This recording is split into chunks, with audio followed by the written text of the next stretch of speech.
প্রতিদিনের মতো আজকে আবার একটা নতুন রেসিপি নিয়ে চলে আসলাম। আজ আমি কোয়াশ দিয়ে মুগ ডাল রান্না করব। কোয়াশ দিয়ে মুগ ডাল রান্না করলে খেতে এতটাই মজার হয়, খাবারের থালায় আর কোনো কিছুই প্রয়োজন পড়ে না। ভাত, রুটি, পরোটা যে কোনো কিছুর সাথে আপনারা এটা খেতে পারবেন। রান্নাটা খুবই সাধারণ আর খুবই সহজ।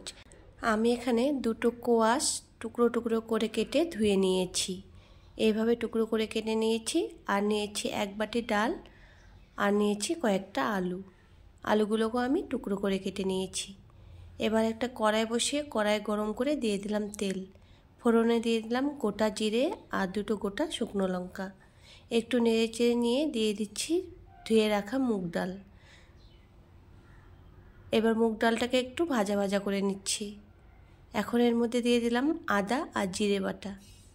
আদা জিরে বাটাটাকেও আমি ভালো করে মিশিয়ে একটু ভাজা ভাজা করে নেব। আদা জিরে মুগ ডাল ভালো করে ভাজা হয়ে গেছে। এখন এর মধ্যে দিয়ে দিচ্ছি কেটে ধুয়ে রাখা কোয়াশ আর আলু। সব কিছু ভালো করে নেড়ে চেড়ে মিশিয়ে নিচ্ছি। সব কিছু ভালো করে মিশিয়ে নেওয়ার পর দিয়ে দিচ্ছি স্বাদ মতো লবণ, হলুদ গুঁড়ো আর একটুখানি লঙ্কা গুঁড়ো। কোয়াশ আলু ডালকে মশলার সাথে আবারও ভালো করে মিশিয়ে নিচ্ছি। এখন এর মধ্যে দিয়ে দিলাম একটু জল।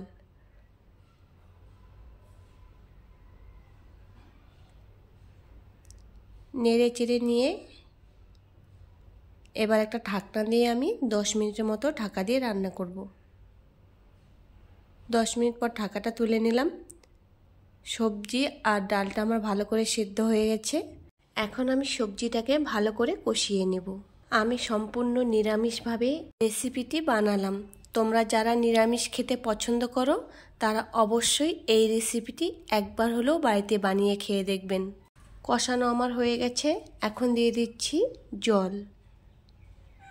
আমি ছোট বাটি দিয়ে এখানে 1.5 বাটির মতো জল দিয়েছি। এবার নাড়াচাড়া করে আবার 2 মিনিটের মতো ফুটিয়ে নেব। 2 মিনিটের মতো ফুটে গেছে। আর দেখুন ঝোলটাও অনেকটাই কম হয়ে গেছে। আবার একটু নেড়ে চেড়ে নিলাম। এখন এর মধ্যে দিয়ে দিচ্ছি কিছুটা ধনেপাতা কুচি।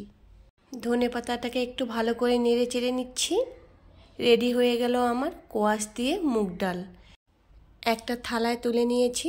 দেখুন কতটা সুন্দর হয়েছে। দেখতে যতটা সুন্দর হয়েছে খেতেও কিন্তু দারুণ হয়েছিল। ভিডিওটি ভালো লাগলে লাইক, কমেন্ট, শেয়ার করে পাশে থাকবেন।